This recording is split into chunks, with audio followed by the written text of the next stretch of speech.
It's classic book talk time.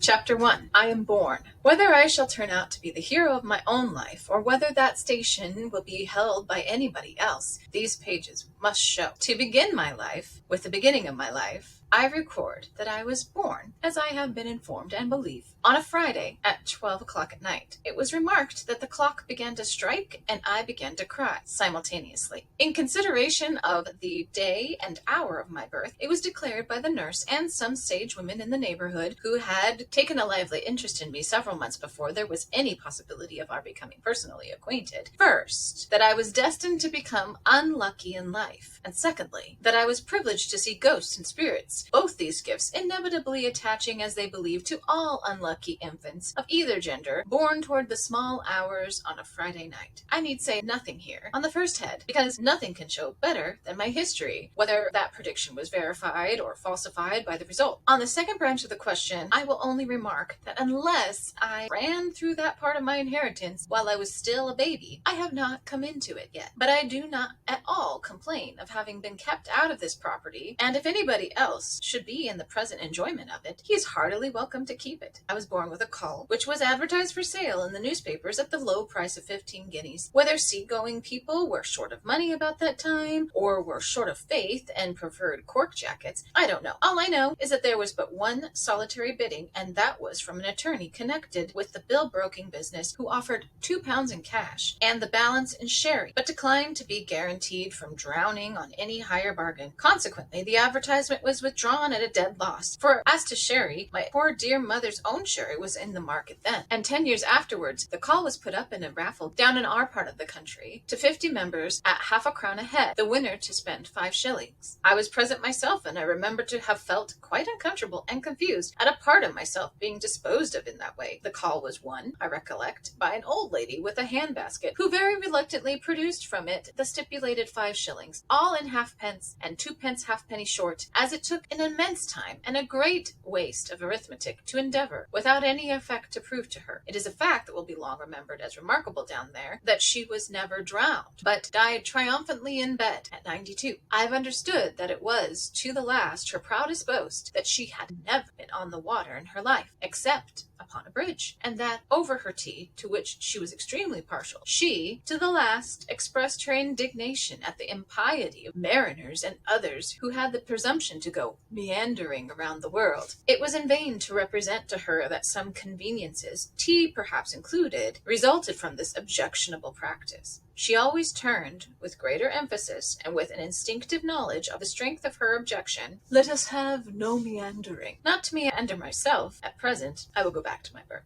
I was born at Blunderstone in Suffolk, or thereby, as they say in Scotland. I was a posthumous child. My father's eyes had closed upon the light of the world 6 months, when mine opened on it. There is something strange to me, even now, in the reflection that he never saw me, and something stranger yet in the shadowy remembrance that I have of my first childish associations with his white gravestone in the churchyard, and of the indefinable compassion I used to feel for it lying out alone in the dark night, when our little parlor was warm and bright with fire and candle, and the doors of our house were almost, cruelly it seemed to me at sometimes, bolted and locked against it. An aunt of my father's, and consequently a great aunt of mine, of whom I shall have more to relate by and by, was the principal magnate of our family. Miss Trotwood, or Miss Betsy, as my poor mother always called her, when she sufficiently overcame her dread of this formidable personage to mention her at all, which was seldom, had been married to a husband younger than herself, who was very handsome, except in the sense of the homely adage, "Handsome is that handsome does." For he was strongly suspected of having beaten Miss Betsy, and even of having once, on a disputed question of supplies, made some hasty but determined arrangements to throw her out of a 2 pair of stairs window. These evidences of an incompatibility of temper induced Miss Betsy to pay him off and effect a separation by mutual consent. He went to India with his capital, and there, according to a wild legend in our family, he was once seen riding on an elephant in company with a baboon, but I think it must have been a babu or a begum. Anyhow, from India, tidings of his death reached home within 10 years. How they affected my aunt, nobody knew, for immediately upon the separation, she took her maiden name again, bought a cottage in a hamlet on the sea coast a long way off, established herself there as a single woman with one servant, retirement, and was understood to live secluded ever after in an inflexible retirement. My father had once been a favorite of hers, I believe, but she was mortally affronted by his marriage, on the grounds that my mother was a wax doll.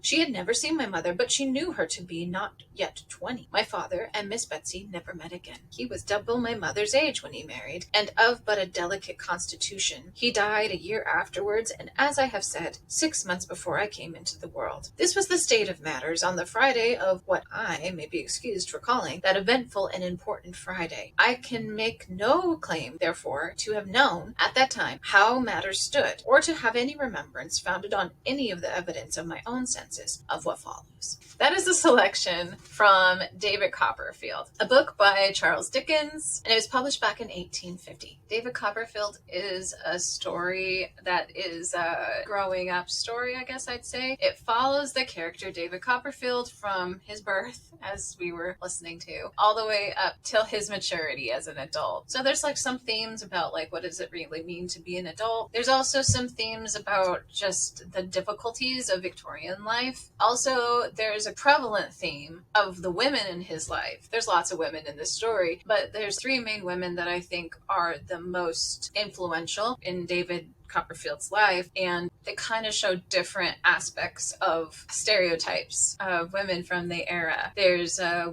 young girl named Emily, and she ends up kind of being like a stereotype of what you could say a fallen woman. She enters into a relationship with one of David Copperfield's best friends, and he kind of sullies her reputation, and then he dies. And so she's left with no reputation, no social standing, so she leaves. The second woman that's really important in David Copperfield's life is a woman named Dora, and she's probably a stereotype of a child wife. She's very beautiful, but she doesn't know how to do anything and is very fragile and delicate, and she actually ends up dying. And then the third person is a woman named Agnes, and she is a little bit throughout the story. Both Emily and Dora kind of come and go, but Agnes has happened earlier in the story, and basically David and Agnes knew each other when they were younger, and eventually he comes to realize that he loved her all along, and they get married. And it's sort of like the progress that he makes into adulthood